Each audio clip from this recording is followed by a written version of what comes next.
Stephen Mansfield, New York Times bestselling author and speaker. Doug Tenaple, I'm the creator of Earthworm Jim. Tweet Groups. I'm Victor Dweck. Joseph Carter, I'm the Mink Man. This is Dave Baker from Forged in Fire. This is Leanne Morgan. I'm a comedian, and this is why you should never Not ever.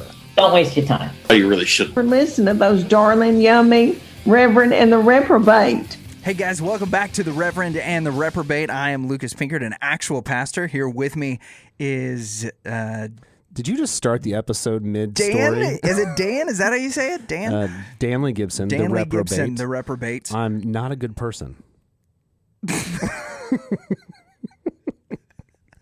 That's actually not true, but that's a funny line. Yeah, it's a funny line. It's my character, the Reprobate. Yeah, this episode we get to sit down with a mental management coach. Yeah, Troy Barnes. Troy Bassham. Your name is David Merrill, is that correct? I'm an idiot. So with Troy Bassham, who is Troy Barnes? I have no idea. Bucky Barnes is the Winter Soldier. Soldier. Do we just start over? Or we just edit this part out? No, we're not editing that part out. It's important that our listeners know that you don't pay enough attention to our guests to know their names. So hold on. So Troy Bassham is he's a coach with mental management systems. Troy Barnes is the character from Community. Troy and Abed is Donald Glover's character. That's Troy Barnes. Not who we have on the show tonight. So Troy Bassham is but someday a coach for Dan and Lucas in the morning. For mental management systems. Now we're gonna have to start over. No, go ahead, keep going. Troy Bassham is he's a good friend. He is he's one of the head coaches at Mental Management Systems, which helps athletes, especially in precision and individualistic sports, succeed to get over a lot of their mental humps. He's worked with Major League Baseball pitchers, PGA golfers. We talked to him about some of the Olympic athletes that he's worked with, and his dad's Archers. story. Yeah, so Troy was a world champion in competitive shooting. He was an NRA champion in competitive shooting. His dad, who started the company, was a gold medalist in the Olympics. And Troy goes through what we thought was just really interesting because the book, there are two primary titles that they use, with Winning in Mind, which is a book that his father wrote, and then Attainment, which is a great companion piece to that talks about not just like some positive things that you can think about, but also a way to continue to live, especially if you're going down a goal-oriented path, continue to live in a place where you are constantly moving and looking forward to what the next thing is. Not that things aren't going to be achievable for you, because a lot of us, when we set goals, we're like, no, we're never going to get it, and it's always the next benchmark and the next benchmarker. He talks a lot about finding that when you hit one of those benchmarks, doing something to positively reinforce it for yourself so that the next time that you go towards a goal, that you are moving with more confidence. He talks a lot about it makes so much three sense circles. Too. It's absolutely brilliant stuff, but it's not just reinforcing applicable after whatever the move is. Yeah. Looking at not looking at success oriented or whatever that, I can't remember how that's results oriented. Yeah, results oriented. Not looking results oriented. So which is what I do. So I'm really excited to try this. Yeah, the principles apply not just in athletics, though that's their primary field, but it's also stuff that we would take and we would want to apply to business, to any kind of leadership that you're doing. But also, they've got books on how to do this, and one in particular, how to parent champions. Yeah. So they've got some incredible stuff. mentalmanagementsystems.com. Troy is on the show. Check out Troy Bassham, and he does not get my coffee cup. This will make sense later. Hey, everybody. Welcome back to the show. Rev and the Reprobate podcast with me, your host, Dan Gibson, the Reprobate. Wow. And my co-host. Your esteemed colleague. / sidekick, other than my wife, who's my head sidekick, Lucas Pinkert. That sounds like a karate move, a head sidekick. It's a devastating finisher. I'm really excited today because we get to have somebody in studio, which has been months since that happened. Yep.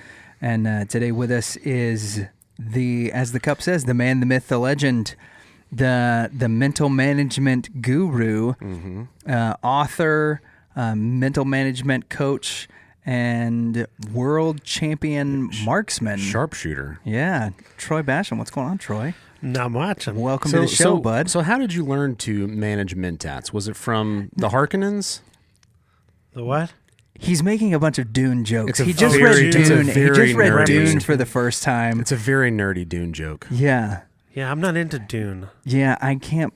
But I watched the first movie, and it just didn't do Oh it. my gosh. I almost feel like we should start over, but our audience already doesn't appreciate your commentary, and so this will just make that happen that much more. It's great. So, Troy, you work for mental management systems, which the Mentats I'm sure could have used, but will not travel down I'm that sure that road. they do use it. You know, there's a show about sci-fi. That's what makes them so about smart and successful. Sci-fi books and stuff called Alienating the Audience.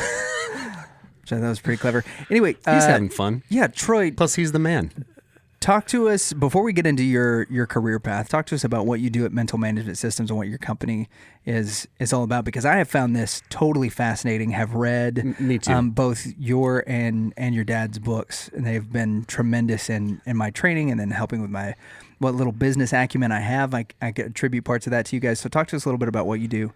So we basically teach a system, hence the term mental management systems. That makes sense. And it all stems from the 1970s when my dad choked in the 1972 Olympics. And he's like, that can't happen again. Yeah. Never had a mental failure. And so he went on a 2-year journey interviewing Olympic gold medalists and finding out, what do you do different than everyone else? Found out these guys aren't just winning Olympics. They're winning most of the pre-Olympic competitions leading up to Olympics. And so he looked at it, coined this little phrase, 95% of winning is being done by 5% of the participants. Why? Package that together.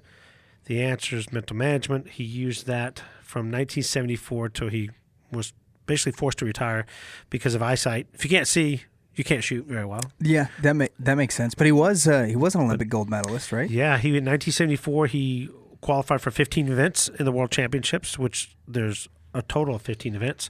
Came home with 15 medals, 8 of them gold, number 1 in the world. 2 years later wins the Olympics in 76, set a national record that held for 14 years, and pretty much dominated for a 6-year period.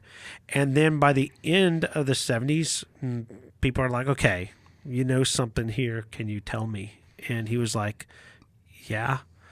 And so it's going to take 3 days to teach you everything you know. And anyway, 3 days. Yeah, 3 days. He taught this one guy, David Kimes, who was a shooter, world champion. But he's like, look, if I know what you know, I think I could set a world record in the 78 World Championships. Well, my dad wasn't going to be able to qualify for the 300-meter event because he wasn't at the Army Marksmanship Unit.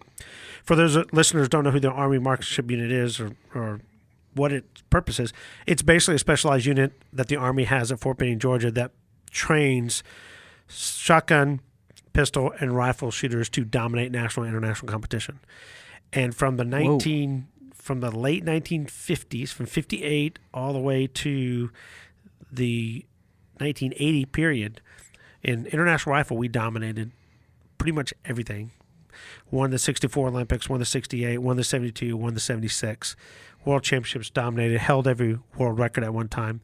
So we were dominant in that area. Well, my father, after he wins the Olympics, the Army, because they do great, smart things, decided, let's move you to run a hospital in Texas. So they moved him to do that instead of shoot. Because okay, so they had an Olympic gold medalist, and then they moved him to hospital administration Instead of sending him deep into enemy territory. yeah. Well, that would be what I would do. Just make him Owen Wilson. Like you. Then at the same time he's doing this, he's trying to run a hospital unit of some sort. At that same period, they sent him to get his master's degree in some sort of nuclear engineering thing, which he's like, what does it have to do with my background? He's all over the place. Yeah, no kidding. Yeah, but you know, when you're a captain and they have a need, they'll look at that and okay, you got to fit this need. And he realized, and so in 1976 to 1978, he only went to the range twice. Once was to compete the national championships, which decided who was going to the world championships. Right. So he wins that, and then he goes. The second time he went to the range was in 1978 World Championships. So where did he train? He trained in an empty bedroom at his house. He literally dry fired against the wall. Okay, that's what I was going to ask, because he trained shooting in an empty bedroom in his house. Sounds like you guys had a pretty impressive setup, but just dry firing your is how mom he was shot. constantly mad at him. Yeah. You take basically what you got here in the studio, this size, and he has a dot on the wall, and it was a reduced size. So when he's looking through the sights, his front aperture and the bow looks the same as if he was shooting, at the normal distance of 50 meters. And he's basically just dry firing, but he's running his mental system the whole time. So by the time he gets to the World Championships, he hadn't missed the target in 2 years. So now he gets to go there, and it's like, yeah. So he was pretty successful in doing that. And then, he started this company, was successful. And then in 1979 to 1993, he ran the International Shooting School. So he was getting people around the world coming, and he was training them from a technical and mental aspect. And he was producing national and international champions. That is fascinating, because I would think of, when I think of gold medal Olympians, I think of top physical condition, and that's what they're focusing on. But what you're saying is, with the mental management system, obviously that's important, but that's not how you win gold medals. Yeah, the mental component, like once you get up to the elite level of sport, in any sport, we have a thing. So when my dad interviewed these people, he realized there's 3 things that kept coming up over and over. It didn't matter what the sport was. Are you about to talk to us about the divers, 3 circles? So no. This is one, talent's overrated. Okay. And so in their view, everyone's talented once you get to that point. So they're like, there's no advantage there. Yeah. So the physical and the that's technical what I was saying to you part, earlier. everyone's good. If everyone's special, no one's special. Yeah, thanks. Yeah. And so the second one is, if you want to guarantee that you're going to lose in competition, I'm about to give everyone the secret right now. Yeah. Give it 110%, you're guaranteed to lose every time. But when you grew up, how many times did you hear you got to give it 110%? You better give 110%. But that's not possible, is it, Troy? No, because this cup right here, this awesome, the man, the myth, the legend cup. Yes. Which you might not get it back. That's okay. It can be our gift to you. But anyway, if I were to ask you, I'll give you Danley's cup. Yeah, Danley goes, thanks. So if I were to ask you, pour 110% of liquid in that cup, what's going to happen? It's going to spill over. And it creates a big mess. Unless you're really good with the meniscus. But I don't know that you could get 10% extra. Or if I'll just do what I do with Dr. Pepper when I pour it and I go, just suck it up real quick before it pours over. What's the meniscus? Do you not remember, like in chemistry class, how you had to look at the bottom? Like if you were measuring liquid in a test tube, you had to look at the bottom of the smile. The smile, when liquid rests in something, it's called a meniscus. Yeah, I do not remember we don't recall that. But that's cool. Okay, I'm sorry. Glad you remember that. Yeah, thanks. Anyway, Troy had a cool story about how 110% Yeah, but hold on real quick. Oh, man. Was that a nerdier joke than mine? I got neither. Impartial. I got neither. Okay. All right, go ahead. I equally did not understand both of them. How about that? Back to 110%. Yeah. Your audience is now going like, oh, I can't relate to this guy because he didn't get those jokes. No, they didn't either. That's the reason. We don't know why they're listening. So, yeah. Now I know why y'all get along so well. Yeah, exactly. Yeah. So we're both nerdy idiots. Well, the idea with this... Except I'm handsome. Go ahead. The example is, if you pour more than what's required of what this cup can handle, it creates a mess. Well, if you give more effort than what's required in competition, you're creating a mess in competition. So their view is, all you got to do is give it 100%. So if 50% of your competition cannot not over-try, you've beat them before the competition starts. Ooh.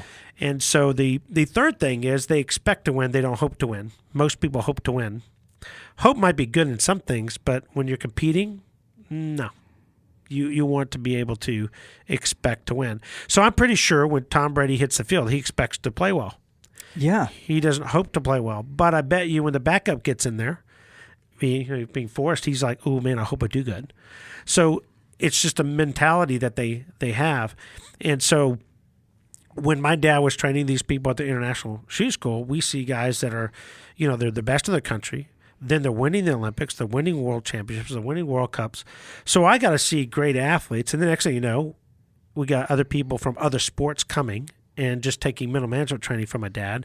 So you got to see the 5%ers in person. You get to see them doing all the winning. So at this moment, we're growing up.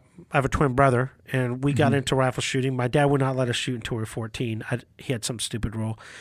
It was... you had to stand flat-footed and touch the top of his head with the palm of your hand. Well, when you're a twin, you're a runt. So You just we were stand flat-footed and touch the. Say it again. top of his head with the palm of your hand. So Okay. and it's You have to be able to raise your arm and. yeah. Okay. Yeah, and it's really embarrassing to show you how small we were.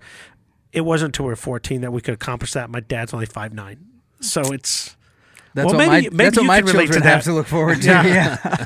You might be able to say if you're under 5'10", it's like Yeah, kind of it's short. not gonna happen. If you have them do it to me, they'll be 27. Shut up. Go Yeah, ahead. because you're taller, right?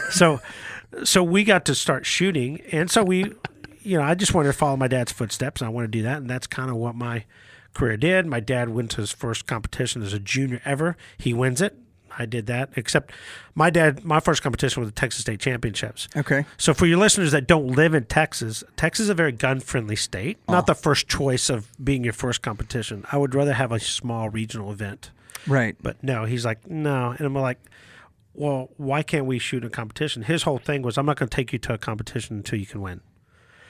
So we go to the Texas State Championships, and my brother and I are like, well, I guess he expects us to win this thing. So we just shoot. I mean, all I want to do is beat him. All he wants to do is beat me. Right. And then, so I wound up winning. He was second. And this is easy. 6 months later, we go to the Nationals, and I win my age division there. And then my dad went to college, 4-year All-American. I was 4-year All-American. He went to the Army Marksman unit, which you have to be selected to get there. You can't just show up and say, hey, I want to try Hey, out. I'm going to be part of the marksman unit. Yeah, it doesn't work that way. There's no walk-ons for the Army marksmanship unit. No. Like Rudy wouldn't have been able to make the Army. No, there is no Rudy at the AMU. Real quick, so you didn't shoot until 14. Yes. What age were you when you went to the first national? I would have been 15. It would have been a year and a half after. Holy Yeah. cow! So in Yeah. the span of a year, Yeah. Yeah. 15, almost 16. But it does sound like there's high expectations when your dad says, I'm not taking you to a competition unless you can win. Yeah. So, Yeah, that was his excuse, just so he didn't have to travel and take us places. oh, that makes sense. And then when I was at the Nationals and I'm looking, it's a 3-day event, I'm looking to see where I finished, and you look at the leaderboard and you look at your name, and they put a first, second, third next to the top 3. Right. And they're color-coded, for the Open champion, the juniors, there's 3 different divisions, and I'm in the second division. And so there's a parent, a father, and a son in front of me look at the board, and he's like, Dad, who won? He goes, well, who do you think won? Basham's kid won. That's when I realized, okay, Yeah. I'm not Troy. And, of course, Yeah. I should have picked up on it there's a when legacy. you were Lanny's son. We were Lanny's son, Lanny's kid, Bassham kid, the twin. And then, of course, you're Brian because they can't remember if you're Brian or Troy. Right, because So- Brian is your twin's brother's name. Yeah. Yeah. And so we just, you don't really have an identity. And so you go into the Army Marksman unit, and guess what? Everyone's like, oh, yeah, but your dad won that match. Oh, you won that? He won that match. So my claim to fame in shooting is I won the one match my dad never did win. Which is? He never won the NRA National Championships. And you did. Yes. Against Charlton Heston. No, that'd have been cool, okay. though. That'd have been cool. I was like, dang. No, he was an NRA spokesperson for a long time. Oh, okay. yeah, Heston was, but it'd been yeah, cool yeah. if he shot. That would have been awesome. that'd And been if, cool. even cooler if you beat him. And even better Yeah. if he did it in his Moses outfit. Yeah. I would've And- had- and even better if you were dressed as Ben-Hur. Like if he just comes out, let my people shoot. This is Moses' funny. big quest in the 20th century. So Yeah. that's something you did that your dad never did was Yep. was the NRA championship. I did that and became the second person in history to win it back to back. Nice. And then did not compete so I won it twice, did not go the third, and then I won it in three times in a 4-year period. Yeah. And so set some national championship records. So that was cool. That's kind of what separated me. The world championship title I have is actually a 300-meter event that is a military world championships, which my dad had also won. So it was kind of cool to win that event because the best shooters in the world in 300-meter events, they're all military. Yeah. It's too expensive to train for that event. Well, and it's also that's not a typical shot that a civilian makes. No. Like if I'm out deer hunting or whatever, my rifles are sighted in at 100 yards, and if there's anything much over that, I'm probably not even going to try it. and right? you're using a scope. Yeah. I'm shooting 300 meters, which is 330 yards, which is end-to-end end zone, end-to-end end zone, end-to-end end zone. Right. And I'm hitting a 10 ring that's the size of your cup. So it's about 1.5 inches in diameter. And without a scope. Scopeless. Without a scope. And what Iron sights. caliber is it? I used a 308 for Ooh, half my yeah. time there, and then I went to a 6.5 BR, which it's kind of like a 308 with less kick. But how do you even see that? You're saying 3 football fields. Yeah. Yep, 330 How do you yards. even see that? Well, all you see is a circle. It looks like a little bitty dot, and it's you've got a front sight that has an aperture with a hole in it, and then you have a rear sight, and you line those all up. And if it's lined up perfectly and you squeeze the trigger off and don't move, if you're sighted in, it's going to be a 10. And the mental management portion of that is training your mind to where you don't miss right before you shoot, or say I'm freaking out. Yeah. Or you see the guy next to you, and because now, luckily I was shooting when they switched over to electronic targets. So when they went to paper to electronic, you could see the guy's target. I mean, because his monitor's right there. And you could see how he's doing. And then there's a leaderboard off on the side. Oh, man. So you can tell where you're at and where you're shooting. So it's all about, let's make people aware of where you're at.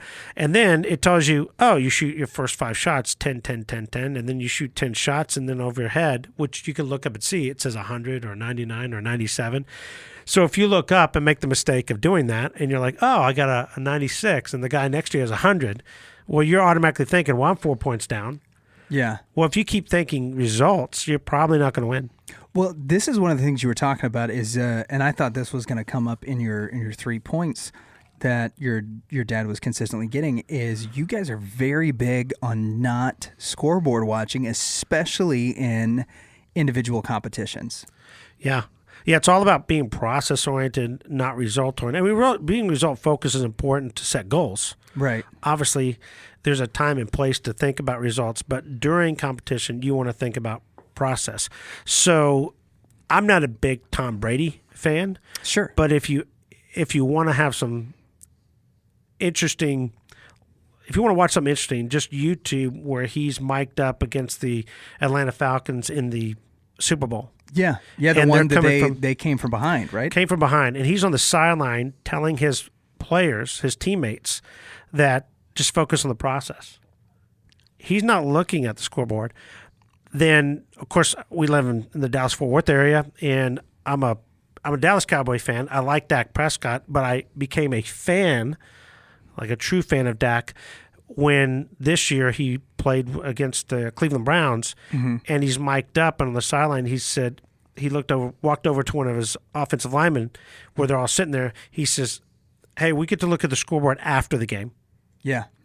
Let's just focus on the plan, On what's going on. Let's focus on the drive, on the process, whatever." How he worded it, but he worded it really good. And this is the matter when they're behind and they're trying to come back from behind. He's not focusing on, hey, we're 4 points back, we got to score a touchdown. He's Right. not focusing on that. He's focusing on, let's run one play at a time, move forward. I'm like, okay, that guy gets it. Yeah. So and this seems to be a common characteristic in high-level performers across the board, whether it's people that are in sports, whether it's chess players, or if you're looking at like C-level executives within organizations. And this kind of hits on like you've got your 3 rings on your shirt, the little embroidery there. Yeah. That are so those are the 3 circles of mental management, which are the conscious, the subconscious, and the self-image or the ego. So which one of those 3 does scoreboard watching affect, and how do those 3 circles interact? Okay, 2-part question. First, Yes. the first part question Thank you for is, it knowing could that. affect the conscious and the self-image. Okay. The reason is because if you look at the model, if there's one thing my dad was a genius on, he figured out how performance is generated. And he talks about how the relationship from the conscious, subconscious, self-image work together. So if you're thinking about something, like in the beginning of doing anything, you're doing a lot of thinking because you do not have any skill yet to do it. Right. So you're consciously training the subconscious in the beginning. But at the same time this is happening, you're sending imprints in the self-image. The self-image takes all these imprints and it determines what it's like you to be like. We call it comfort zone. So you're over time, as you're getting better and better, the self-image is taking all these total imprints and figuring out where you really are. And a lot of times people skill level is at one place, but their self-image, their confidence of where they should be, or their belief of where they are, is not at that level. I'm having It's this somewhere issue else. right now with my wife. Like, no lie. So Kirsten she loves chess.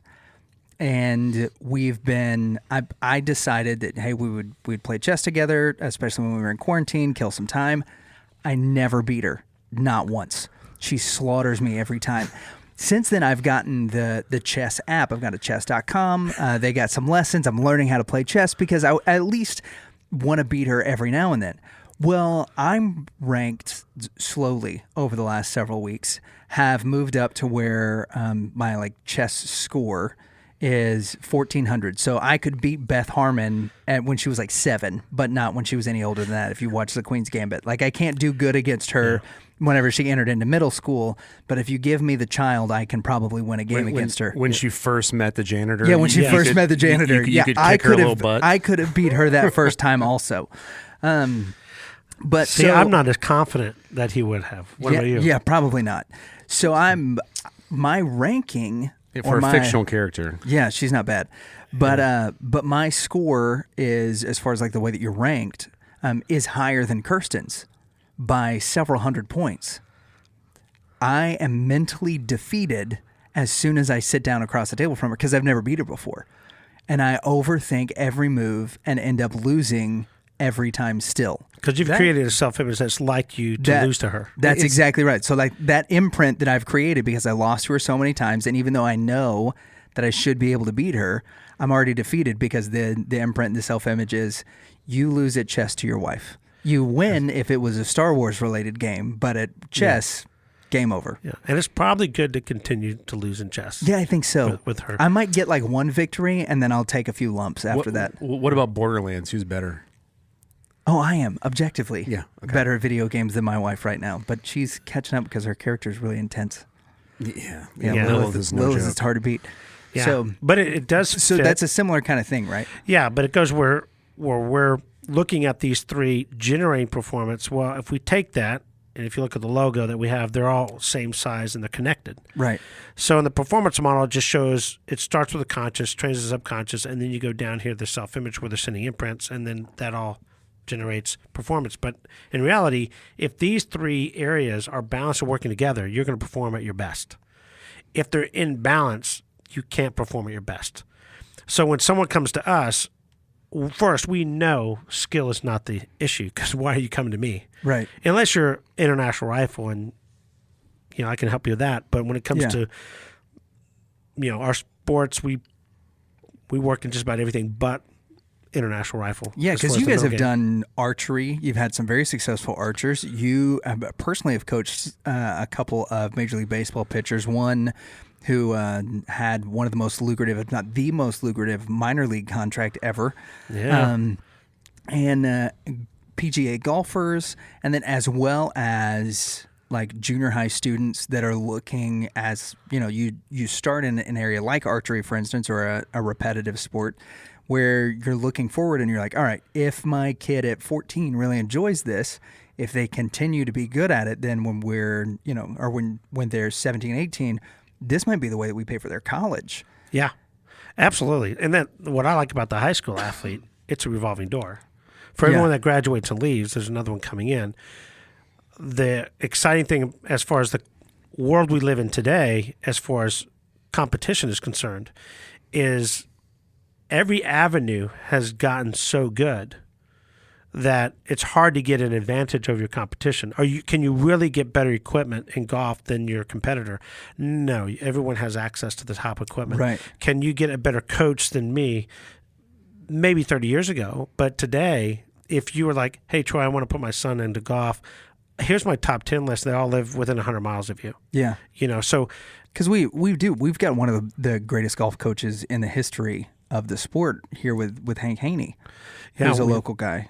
We have a lot of top up-and-coming guys, too. So now when you put all that in between, it's like, well, if personality didn't match, well, try this guy over here. Yeah.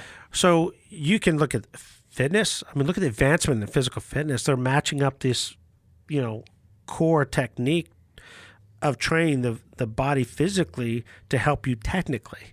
Yeah. Well, that's the one where I used y'all's program. Yeah, the area that's missing right now for most people is the mental game. Most people, when they look at the mental game, they think, I need to go see a psychologist, or hopefully specifically they look for a sports psychologist. We're not sports psychologists. We don't come from a psychology viewpoint. We come from a performance viewpoint. Our purpose is, how's performance generated, conscious, subconscious, self-image. If they're in balance, which we ask them to draw it out, so if a person's got a big conscious equal to let's say they have a strong subconscious and the conscious is equal to that, meaning they're not overthinking or underthinking, they're thinking appropriately, but their self-image is small. That means they really don't believe they're as good as they are. Yeah. They have doubt. We call that the frustrated expert. Of course you're frustrated because you're good, but for some reason when you get in a competition, you doubt. It's going to show up. Me when I play chess with my wife. Exactly. I'm the frustrated expert. But then this will happen. You'll gain the confidence that you can beat her, and you have the skill level to beat her. But because she's your wife, yeah, all of a sudden you're distracted. Definitely. Yeah, there's several complications. So you're like, why are you lighting candles during the middle of our chess game? What's happening right now? And so it takes nothing for the mind to drift. And so now it drifts off, and then you're unfocused. Right. Well, then you're not going to perform your best. So there's different, examples you could have. So when someone draws it out, I know it's either going to be probably a conscious issue or a self-image issue. Mm-hmm. Once I know that, I can develop a plan to help them improve their mental game, which at the same time is going to help improve their self-image. So most people, when they go train, I say at best they're practicing. They're only working on a subconscious skill. They're not working on focusing and building the conscious mind, and they're not concerned about protecting and building self-image as they train. So you should work and build on all three areas. If you build all three of those areas while you're training, after a few years, you're going to be hard to beat. So you talked a little bit about the expert that loses. What'd you call it? Refresh my memory. Frustrated the expert. Frustrated expert. Yep. Yeah, myself. I'm the chess expert in my. I'm actually not. She's gonna just wipe the floor with me again. What are some other names? Well, I wanted to know specifically about the silent assassin. Yeah, because you'd mentioned this before, and this is I think something that I am. I think this is something that Daly and I can relate to. So what is the silent assassin? All right, so the silent assassin is a person that I'll use a golfer for example. Okay. So let's say that they hit a bad shot, and they look like they're just stoic. They're like, you would think it's in the middle of the fairway. But as he's walking to the ball, he's killing himself inside. Mm. He's just beating himself up so bad that I call him the killer assassin. They don't need anyone else to bring him down. Right. They do it to themselves. Very common among young athletes. You'll see some, first of all, we want you to look like you're in control and that kind of stuff. Right. If you look the part, you at least can hopefully become the part. But if you're not doing that internally, you're basically the silent assassin. You're killing yourself internally. And that happens a lot in sport. And the reason why is because that individual doesn't understand self-image. And so if they don't understand self-image, then of course they're going to talk to themselves that way. They hit a bad shot and they go, I suck. Okay, then what's the imprint that went into the self-image? Well, you suck. Well, just telling the guy, Lucas, just don't do that anymore. Just don't say that. Yeah, right. Did you see how far I just hit it over there out of bounds? Yeah, I'm not. If you're don't say you suck. Okay. Yeah, that's not. This is the person I'm not going to listen to anymore. Internal self-flagellation. Yeah. Well done with the multisyllabic word. Yeah, man. I'd get hit on the head several times.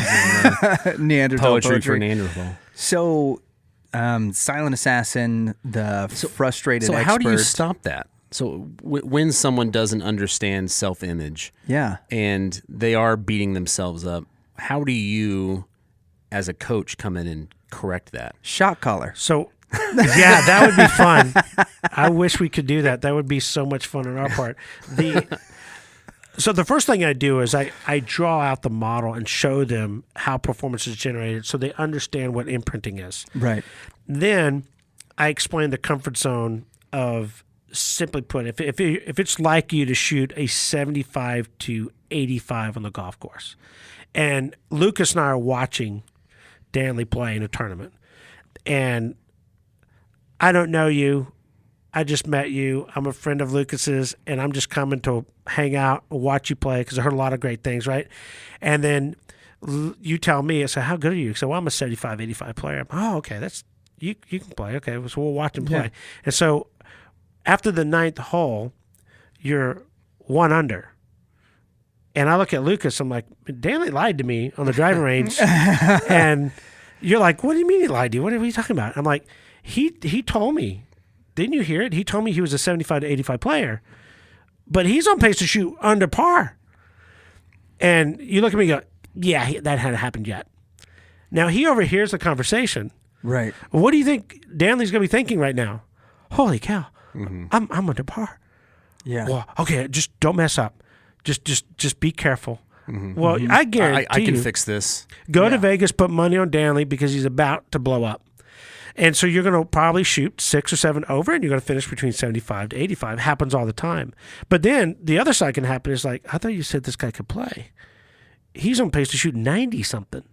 Why is he even competing in this tournament? And I don't know, Troy. I'm just his friend, man. Yeah. I'm here for support. Yeah. And then he's like, no, this ain't right. And next thing you know, he just goes on a tear.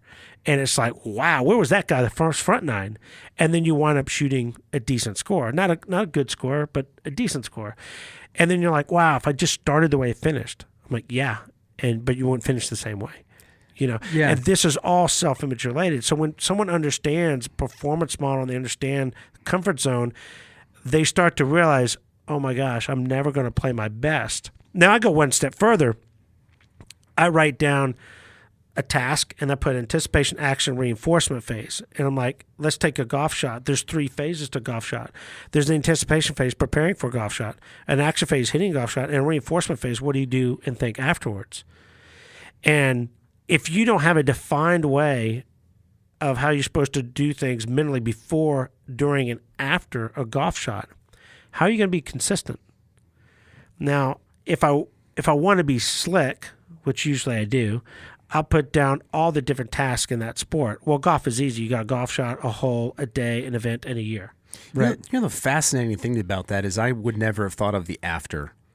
No one does. Yeah, I can wrap my head around the before and the during. But the after is not something that I would think of. Yeah, and the after is probably, if it's not equally, it's more important than the before.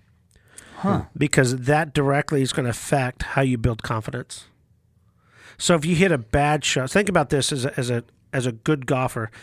How many bad shots did they have when they were starting the sport? A lot of bad shots. Mm-hmm. Oh, yeah. They start to hit some good shots. They start to understand the game. And then when they hit bad shots, what do? Do they just move on to the next shot, or do they get the yips, say a few cuss words? They say they suck. They're down on themselves. Yeah. Break a club. The 3 of us finish, and we're in the clubhouse, and it's all about, man, what do you do on hole 16? Well, part 16, oh, man, I doubled that one, man. It was horrible. And then we talk about it, and you're like, oh, yeah, but you had 1 double? Troy, I had 2 on the front 9. I mean, what'd you do on hole 4 and hole 6? Yeah. And then Danley's over here saying, yeah, did you have a quad? I had a quad. So now what are we talking about? Our successes or our failures? Failures. Okay, so why in the world would I have confidence? I wouldn't. But, again, just telling somebody, well, just focus on confidence. Just focus on, that good hole. Well, it's just not as fun.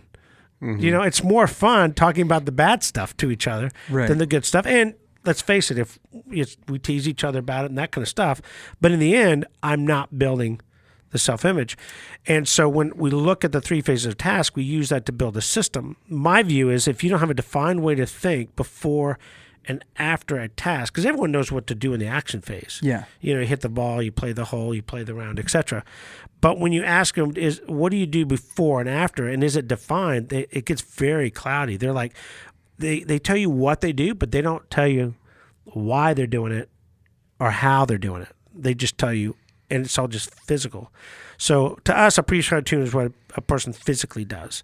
We want to teach you what you should mentally do before a shot, before a hole, after a hole, before the day, after the day, so you can generate some mental consistency. Now, within that, if you want to reach your true potential, it helps to have the following things. If you're passionate about what you do, that's going to help. So you were in weightlifting, right? Yeah. Were you? Yeah. Did you just like it, or were you like driven to do it? Like you were passionate about it? I was driven to do it, and that's why I'm familiar with what you guys are doing with mental management system is because I needed something to put me over the hump. Especially about a year, man, it's been 2 years ago now that we first started talking about this when I was getting ready to compete in the Arnold Classic for the title of World's Strongest Man under 200 pounds. And I remember the first time I approached... So it's the world's strongest tiny man? The world's strongest little man, yeah.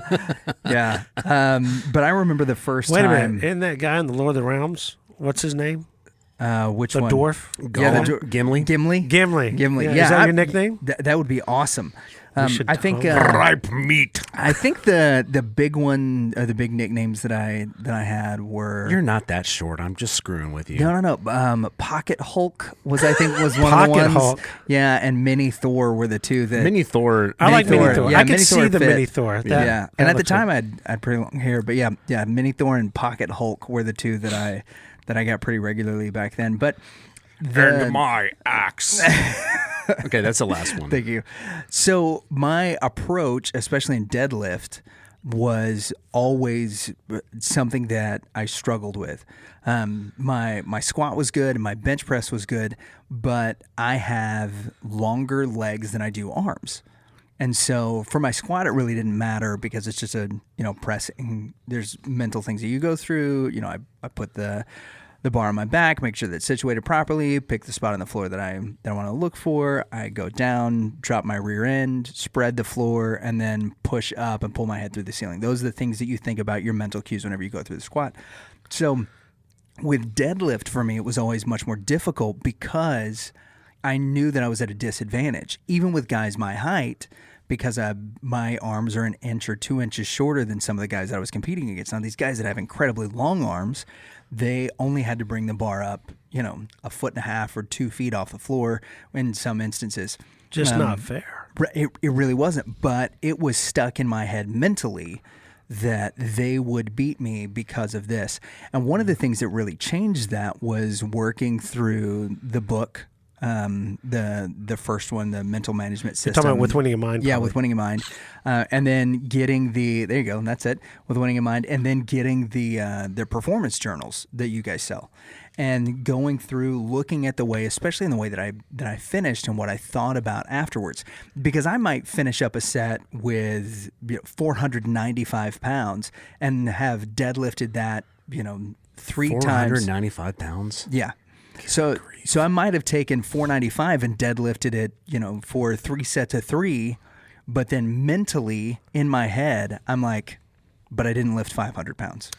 Yeah, I'll be thinking, I'm glad my arms are still attached. Yeah. What did the guy who won World's Strongest Man? Which he one? Deadlifted the British guy. Eddie Hall. Eddie Hall. Yeah. It was over 1,000, right? Yeah, it was 500 kilograms, which is like 1,020 something pounds. Yeah, almost. Yeah, and then his nose started bleeding after that. Yeah, well, or something? he blacked out. He went blind for 20 minutes. His nose started bleeding. Yeah, it was a really intense deal. Hardcore, dude. But that was my 500 thought. pounds, also hardcore. Yeah, a little less than half that weight, but sure. Yeah, but that was the whole thing, is I would get done with this big set of 495, and my thought afterwards was not that I had a good workout. It wasn't that that I had accomplished the goal that I had set out, which was to do 3 sets of 3 with 495. Instead, it was, well, I didn't do 500. I wonder if I can get 500. Because you're thinking about result. Yeah, that's it. And so what changed when I started doing this really catapulted me from being a participant in the competitions to consistently winning, because I would walk up to the bar, go through my mental system. I knew where all my checkpoints and everything were as I'm going through it. And if my approach was bad, I would go back. And then when I would lift it, I would take the bar, put it down, and immediately the first thing that I would say to myself is, good lift. Didn't matter what the weight was or whatever, but that was the thing in my mental process. And then my deadlift. Is that the after? That was my after. Immediately was the good was a lift. Positive reinforcement internally. And so for your self-image. That's really cool. Yeah, and so like my deadlift jumped. I had a bigger jump then than I ever had before, to the point where when in the same workout that I tore my ACL in, my friend David Lee, who listens to the show, David. David's a big dude. David and I were doing farmers carries. Could I beat him up? No. You could high five him, and I think you guys would be good friends.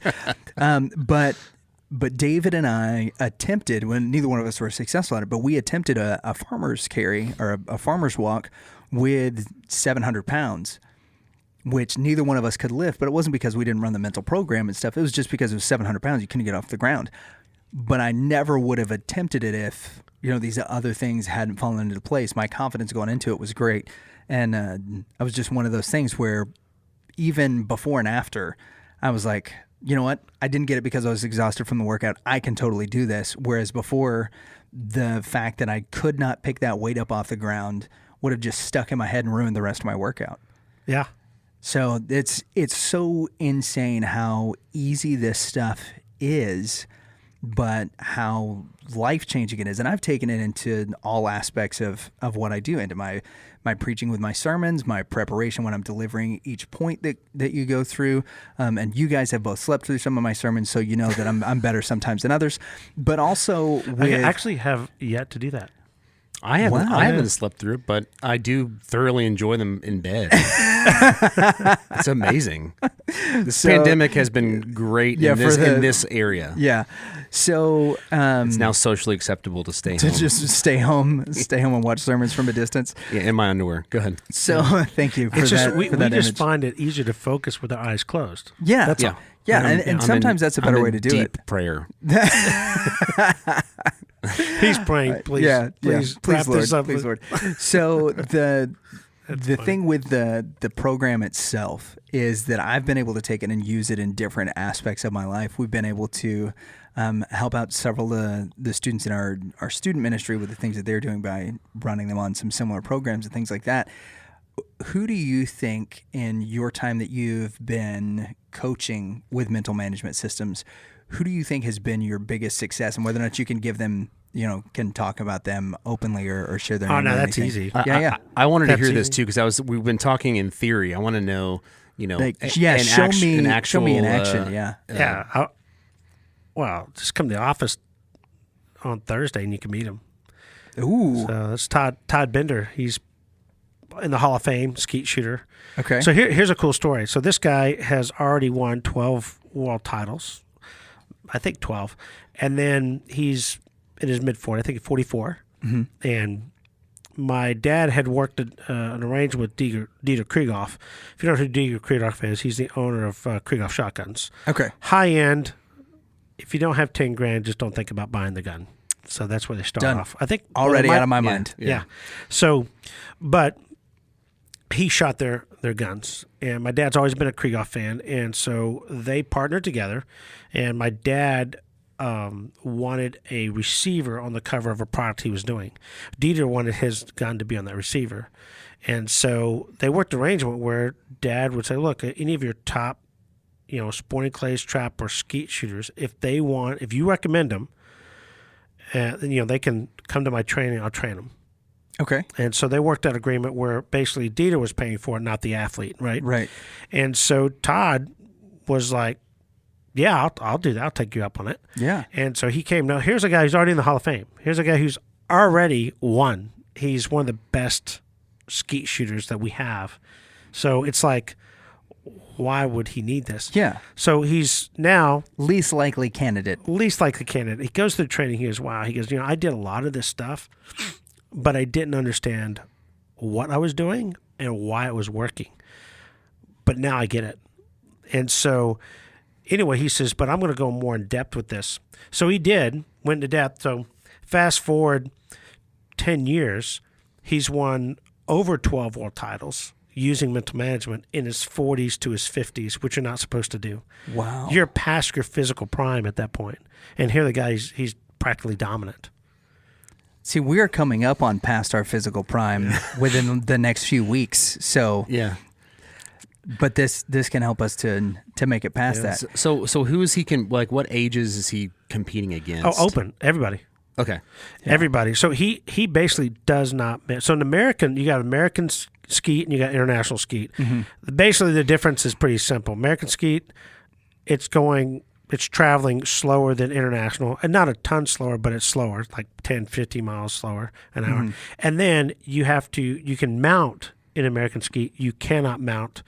You have to in international, and there's a little subtleties that you have, but he dominates the American ski, and as much as you can, he I think became the first person to win the high overall aggregate 3 times in a row, 3 years in a row. Whoa, which has never been done before. So they shoot 410, the different calibers, 410, 28, 20, and 12 gauge, and basically, if you want to be the overall aggregate, you just don't miss.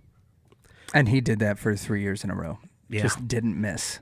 Yep. And then not only do you not miss, you got a dozen or more guys that also didn't miss. Right. So you got to go into shoot off, and then that's how they rank them. So now you got to finish in the top. And so you're doing that throughout. So it's kind of like a marathon during this week. But he's probably one of the most impressive, because here's a guy who didn't need it, but he'll tell you, much better than it was before doing this. After taking this course. Really good. Another guy that, as far as who runs our mental process the best, would be Brady Ellison, who's the #1 archer in the world right now. Okay. We worked with him right when he picked up recurve. He was a compound shooter, went over to recurve. He was still in high school, and then he's been to 3 Olympiads. He's won in all 3. Wow. So he's going for his 4th Olympiad. It's sad that we didn't have the Olympics, because he set the world record right before. So it would have been kind of that would have been impressive. That would have been really cool. So you've talked specifically about a couple of shooters. There's a story that you've told us before that I want our listeners to hear about. We alluded to it, or I say we alluded to it. We talked specifically about this pitcher. That this pitcher had tried time and time again, who was on the verge of potentially losing his gig in the minor leagues, and that you completely reframed what pitching was for him, and then now he is in the majors and is doing really well. Can you kind of walk us? I don't know if you can talk about the pitcher himself, but can you kind of walk us through that story? Well, I just will. Yeah, how about that? Yeah, come on. So I just won't give his name, but you might be able to figure it out. Yeah. You've got Google. With Google, you can figure it out. Yeah. So DuckDuckGo, that's who we promote on the site.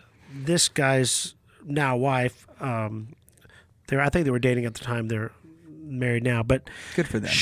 When she was competing in pageantry, she was one of my sister's clients. My sister, when we say middle management works for everything, one of our biggest client bases is pageantry. Heather does all the work with pageantry. And so that's Miss America, Miss USA. Miss America, Miss Outstanding Teen. Everything like such as... Yes. Yeah. Okay. Yes, exactly. Did you get that, Danley? No. Oh, that's the Miss Teen South Carolina video from yeah. And the U.S. and the Iraq and everywhere like such Iraq as don't have maps. Yeah. I do. Not one of Heather's clients. No. Okay, no, she was not. And so, but I will say this: it's because she freaked out.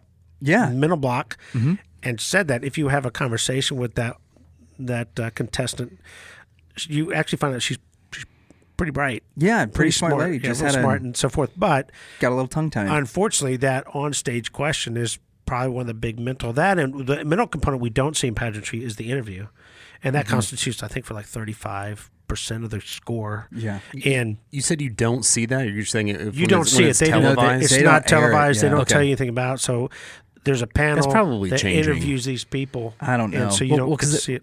Well, because they got rid of the swimsuit competition in. Yeah, which the ratings immediately went down, didn't it? Yeah.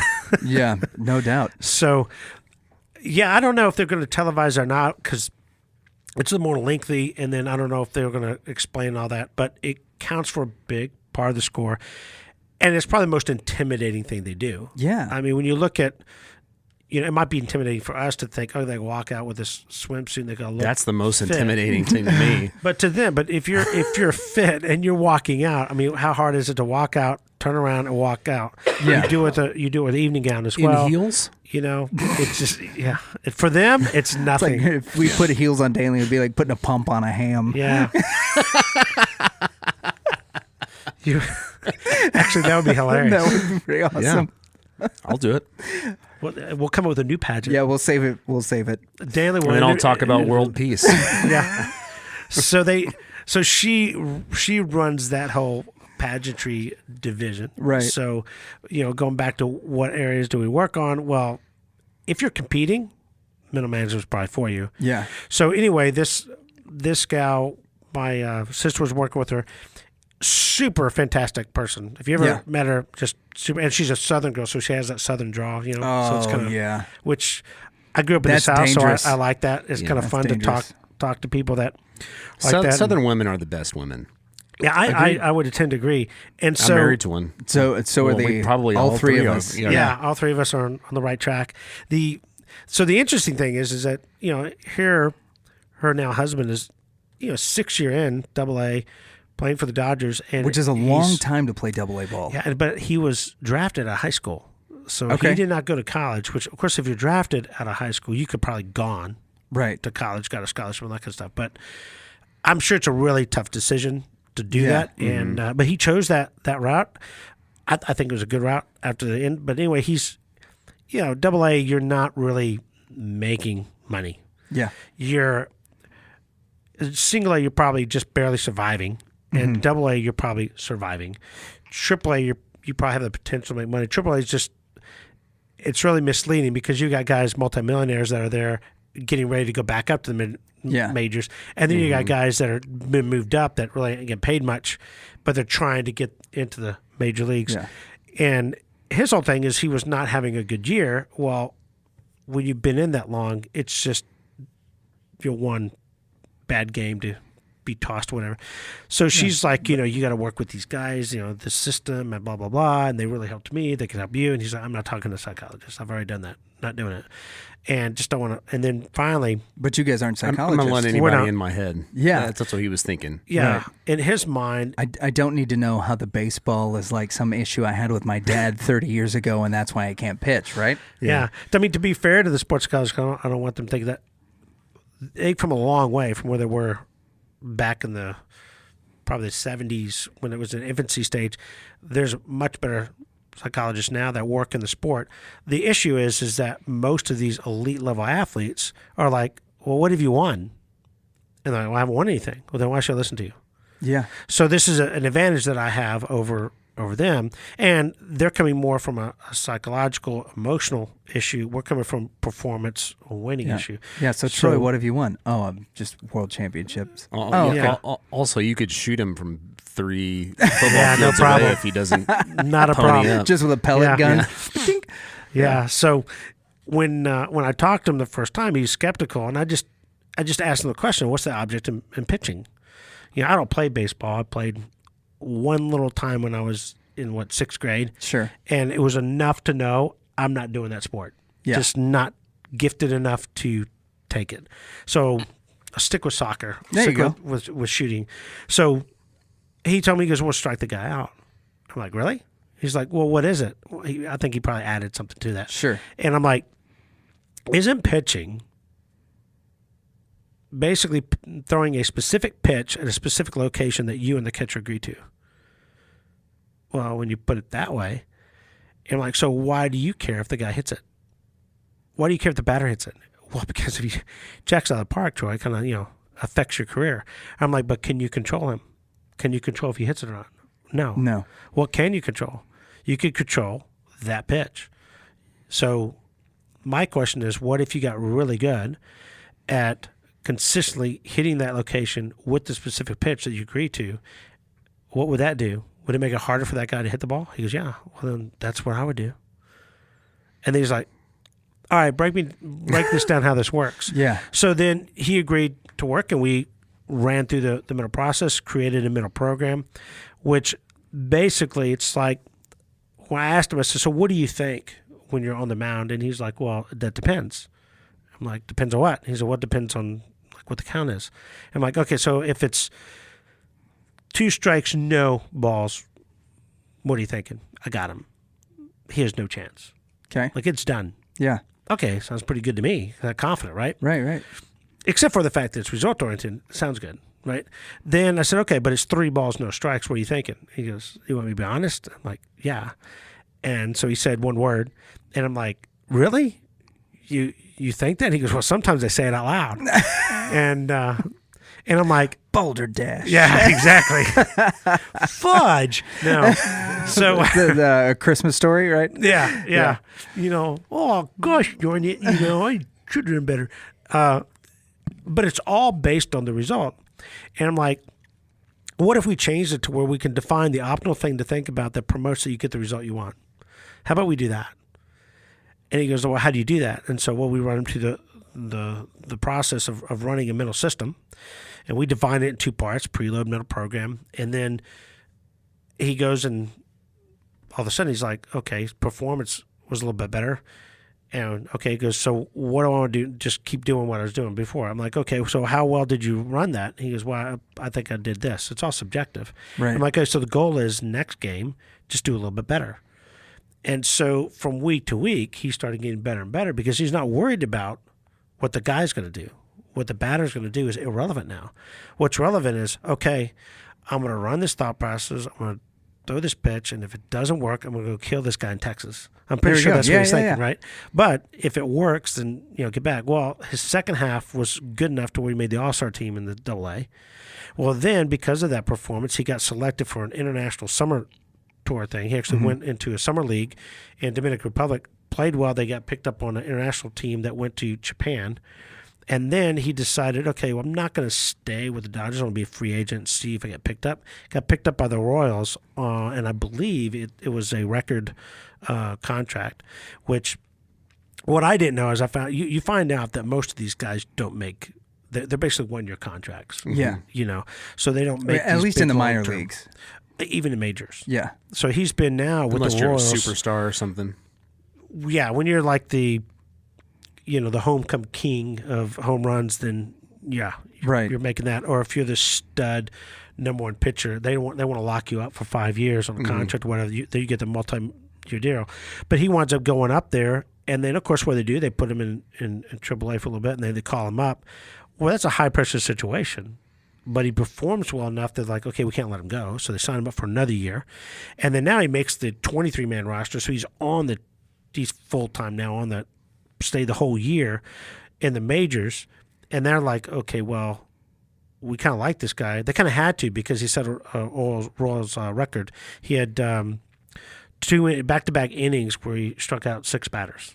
Whoa. Which has never been done in Royals history. That was kind of cool. Wow, yeah. But then they pulled him out. They didn't put him in the 3rd inning. Well, why did you put him back in the 3rd inning? So he's a relief pitcher, and he's going into an intense situation to where it's like you're probably having to stop the bleeding, which is probably not a very good feeling going in there. It's like, hey, 2 guys are on base, and we got no outs, so good luck, kind of thing. They go out there. And then he just strikes out 3. Yeah, and then the 3rd year he's there. It's like they've got these pitches where you've got the starter you want to make to 5 or 6 innings. Then you got your 7th inning guy, your 8th inning guy, and your closer. That's kind of what they've got to set up.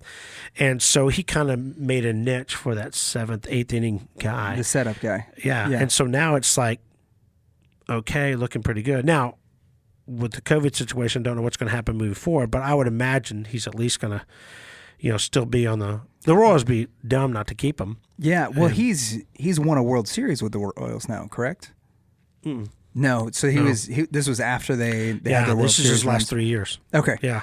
So he's still playing. Right. And he's still young. He's probably in his, I think probably upper 20s maybe. Yeah, and these guys have long careers, but he went from AA ball to now making a name for himself, continuing in contract and being in the hunt at least with a good Major League Baseball team.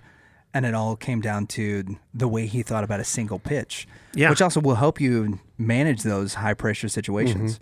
And what was his name again? Yeah, I'm just exactly. Yeah, nice. So that's really I don't cool. want to because I don't know what the rules are with the. I know there's some. The Dodgers, the Dodgers don't. I think it's the Dodgers. They don't want their players working with anyone outside. Yeah. So this has been a really weird thing for me. Like as we wrap. Is you're sort of like the secret sauce for a lot of these players. Yeah, we're Yoda, Obi-Wan. Yeah, so that nobody talks about. No one knows exists, secret. but when you find them, you turn into Luke Skywalker. Yeah, like I've looked up several times how to make cane sauce, and they don't advertise it. Right. It's very, very similar. They want you to go to their restaurant. And they want you to get it. And right? to get it. Same thing now, Chick-fil-A sauce and the Whataburger spicy ketchup, they all come in their own bottles. So, but you're kind of like everybody's secret sauce for the people that you work with. So you're only seeing a lot of the clientele from the junior high and the high school level that gets turned over because parents talk. Yeah. But one major league pitcher is not going to go to another major league pitcher, even if they're on the same team. Yeah, because they're only competing for so many spots. Correct. Right? And tell you, oh, you know what? You should talk to my guy Troy. He could really fix stuff up. Instead, he's going to be like, well, you know what? Maybe you just don't have it anymore. And that's one of the things that's so weird about competitive team sports on the highest level, especially within positions, is, if he's talking to a shortstop, he might recommend you, because there's no chance that shortstop's going to be a relief pitcher and that's going to make the team better. But if he's talking to another guy in the bullpen, he's not whispering your name to anybody for fear that, and now, if they do now he name, loses his advantage. If they do name drop, they usually name drop guys that don't help you. So right, which is crazy. It's I gotta share a funny story. Thank you. Gotta share a funny story. Okay, so I won't mention the guy's name because he's a tour player. Yeah, golfer, I appreciate that. But, I appreciate you not telling us anything. but it's so this guy, I get a phone call from a swing coach, says, hey, you need to work with this guy. He's got to finish the top 5 because he's the top 25. He's got to finish in this next tournament. Okay, great. Well, his next tournament is next week. Whoa. So he says, not a lot of time. I need you to talk to him tonight. TikTok, and Troy. See if you can get him in the office this week. We teach a system. Normally, it's a 2-day immersion course that we do. It's not a 1 hour and I'm going to fix you. Is it like 8 hours and there's a lunch break? Yeah. Okay. Pretty much 9 to 4 nonstop, and we usually have lunch with the client. Conference room like, A, mental management system. Conference room B, ski resorts in Vail. Bathrooms around the corner down the hall to the right. And then Primerica's in there somewhere. Yeah, but his coach is familiar because he's worked with other guys that we've worked with. And so this guy has a team of guys that we know. And so he's just like, can you just talk to him and see if you can get him on schedule, and hopefully I'll buy into it. Okay. So I talked to the guy, and I asked this question to everybody. So what have you done with the mental game? Because what I find out is, what I typically ask people is, what percentage of what you do is mental? And usually I get a high number, like 80, 90%, whatever. Mm-hmm. It's normally a high number. We've probably interviewed 30 PGA Tour players, and we've asked them that question. They all say 90, 95% of the game, because by the time you get to that level, everybody can play. Right. So it's up here, not talent's typical. Not important, like you said earlier. Exactly. And so here's a guy that's our motto for this podcast too, but for totally different reasons. Exactly. I'm stealing it. You run with it. So I asked him that question. He says, oh, it's like 90, 95% of the game. Okay, so if it's 90, 95% of the game, I can now assume that you spend 90% of your time, money, energy, effort on the mental game.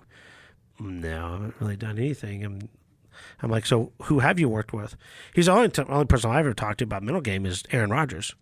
And I'm like, the quarterback for the Packers, Aaron Rodgers? He goes, yeah. Okay. I'm like, seems like a good source. That guy's doing all right. He goes, I talk to him every week.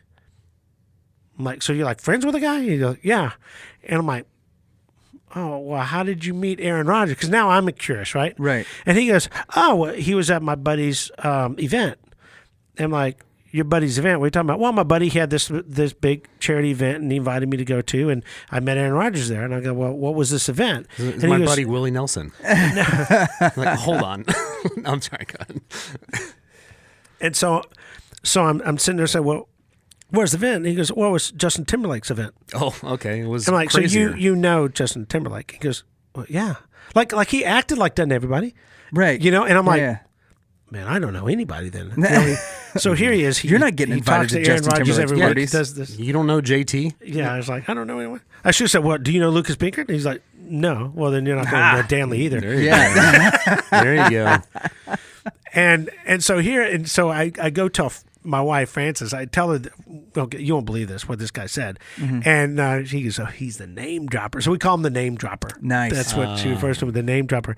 Well, today, I work with him this morning and about training, because they've never really thought about progressive training is what we call it, how to progressively train and peak for tournaments. Right. And so there was one example. I was like, okay, so do you have guys that you're close to on tour that, you talk to and share ideas or anything like that? He goes, there's like 2. And like, one guy was on tour for like 6 years. Now he's on the Corn Ferry Tour, which this guy's on the Corn Ferry Tour, but he's going this way. The other guy's going backwards. And he goes, the other guy, he's been on tour. Heck, he's been on tour for I don't know how long. And he's like, been around for a while, but Ricky doesn't give you any secrets. He doesn't tell you anything. I'm like, well, I only know one Ricky on the PGA Tour. And I'm like, what do you mean? He goes, well, I mean, it's like, hey, what are you thinking when you putt? I just putt. And I'm like, really? And he goes, yeah.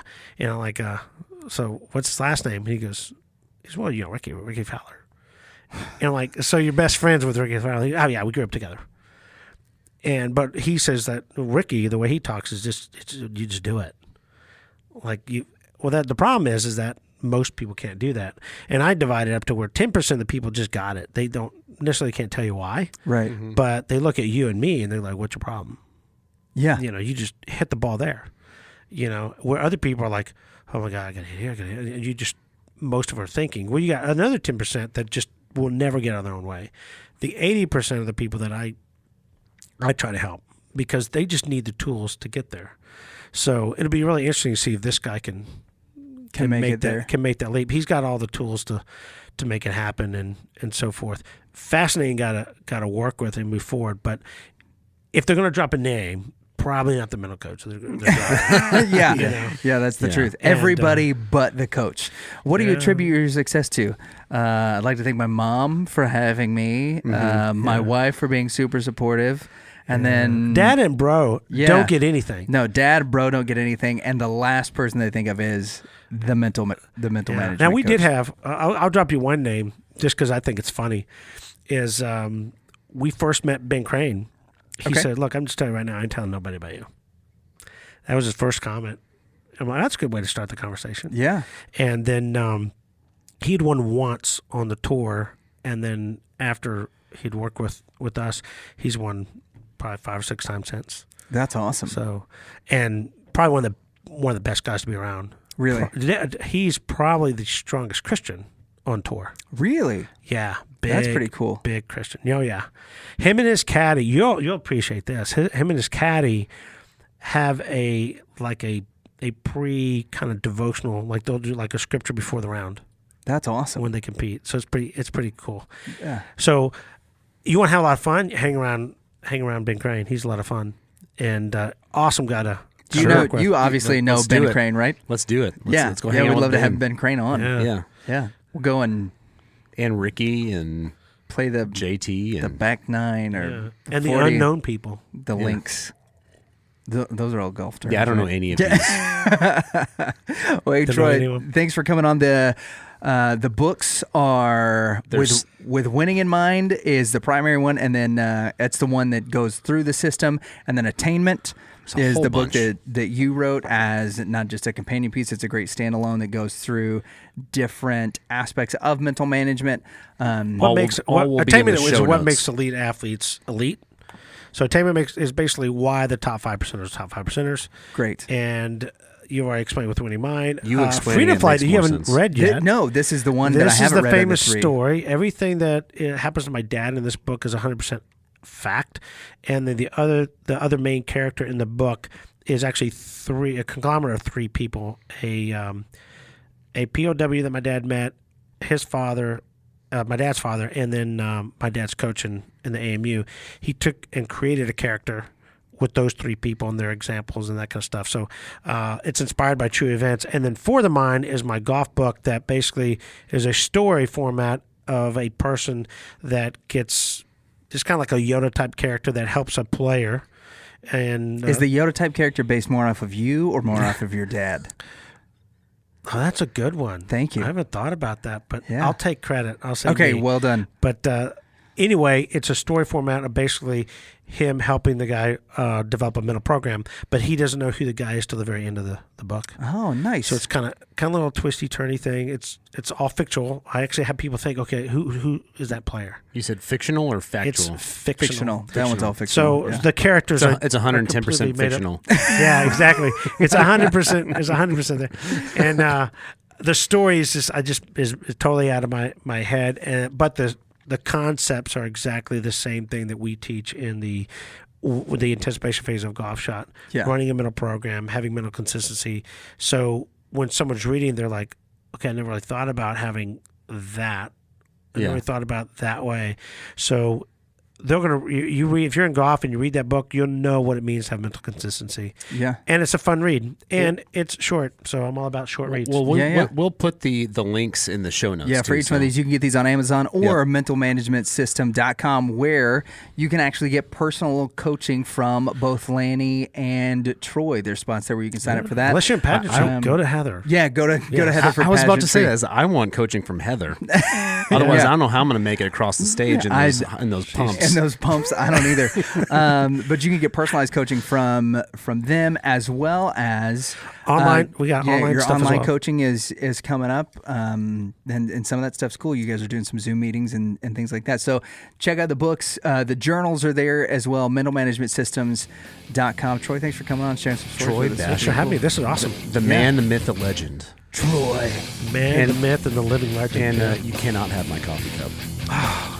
you know what? I'll give it to you. Troy Bassham. Not Troy Barnes. Hey, thanks for not embarrassing me on this episode. I really appreciate that. That was my favorite thing about this episode with Troy, is that I don't look back on it and think, wow, here's an embarrassing thing that Danley did. What an embarrassment. But Troy had some interesting stuff. I really enjoyed when he was talking about the different kinds of ways that we mentally hurt ourselves. Mm-hmm. I think you and I both identified with the silent assassin. Yeah. Oh yeah, they're like, on the outside we're calm and we're cool, and yet inside we're like, oh man, you freaking idiot! How in the world did you make that mistake? Nobody's gonna have confidence in you. You're a terrible leader. You're never gonna succeed at this. Yada yada, and how much that diminishes our ability to then, whether it's golfing to walk to the next hole, or for us in practicality, whether it's walking into the next meeting. If we have totally just belittled and berated ourselves because we had a bad meeting, what do we do going into the next meeting that's going to keep us from just continue? Yeah, from making things progressively worse, not just on us, but on all of the people that we're leading. How's it not going to make it worse on our families when we get home and we've just had this terrible day and are self-defeated, and Kale, your kid, is always excited to see you, and is mildly excited to see me, but super excited to see my super hot wife. Yeah, and we all are. Yeah, so when that happens, how those little things affect you throughout the day, not just because you didn't have any control over any of those things, because you do, but because mentally you've just been beating up your self-image all day, and so it's affected your conscious and your subconscious. Thinking about it in that way. Mm-hmm. The end goal is not to get a certain result. It's to do the process that you've outlined already. Yeah. And execute it the same. I think viewing it too, he talks about the three circles. So you got the conscious, the subconscious, and the self-image. It feels a lot less like philosophical mumbo jumbo. It's just whenever practical. you put it that way. Yeah, there's practical mechanics to it. It's all practical. Yeah. That if you do this, if you practice well, if you view yourself as a champion, if you're visualizing the things that you're going to do, this is not if I picture it and I think about it in my dreams, then I'm going to win it. No. As you're going through the process of doing what it is that you're supposed to be doing for your sport, for your business, or whatever, then the potential for you to be successful in that is higher. That just makes sense. But working at the mechanics of it is really difficult, because especially from a personal perspective, it's not often I can look at the person in the mirror and say, you did this really well. Yeah. Never. That never happens. Yeah. I can't imagine listening back to one of our episodes or listening back to a sermon that I've preached or anything and be like, you know what? These are the great points that I really drew out of that. No, I'm like, I can't believe I said that word wrong. Danley is doing an awful job of managing me. There's just a lot of things that are really difficult within evaluation of your own performance that if you don't have a framework in order to do that in, makes it unproductive. And providing that, whether it's in sports, whether it's in business, or whether it's in parenting, they've got a great book about how to parent that talks about those same things. How did you perform in this situation? What are the things that you would do better? This was a big success. This wasn't. What worked? What didn't? We don't often do those evaluations. Mm-hmm. And they've got a process for doing it quickly and for having we heard in sports growing up, hey, you know what? You got to have a short memory. Sometimes a goal is going to get by you. Sometimes you're going to miss something. And this enforces all of that. Yeah. I think he summed it up talking to the pitcher with is the goal not to throw the ball at a specified location that you and the catcher agreed upon ahead of time? Like I thought that to me was very revolutionary. Yeah. Well, the goal is to strike him out. No, it's not. It's to throw the ball accurately where you intend to throw it. Yeah. Whether he hits or not is irrelevant from this stance. Of course, it matters, right? Right. Yeah. But I think it was super cool. I look forward to implementing some of those things, and I am not embarrassed by how I started this episode. Well, good. I'm not. I'm very proud. Good. You should be. Yeah. I'm in the reinforcement stage at the moment. Well, hey guys, check out Mental Management Systems. Look at the books with winning in mind and attainment. There's a couple others that we'll have links for down here in the comments. Make sure that you check stuff out. You can get personal coaching from Troy or his dad, Laney, on their website, mentalmanagementsystems.com. Or if you want an evaluation or find a way that this might work for you, do corporate trainings and those kind of things. Troy's got all of that stuff available. It was a really fun and informative interview. Yeah. I had to take an uncomfortable look at myself throughout the course of it, and as especially I'm thinking with the silent assassin. Yeah, I'm like, you know what? I have to ask him a question. But hold on, that stung. That stung when you said that. So, and lastly, as we wrap up, if you want a mug like this, it's mine, and you can't have it. But you can like, subscribe, hit the little bell, get notifications whenever. Especially if your name is Troy. New shows come out. Thank you guys for listening. Thanks for coming on, buddy. You were awesome. We'll see you guys next week. I don't think they're not going to see me next week. I quit.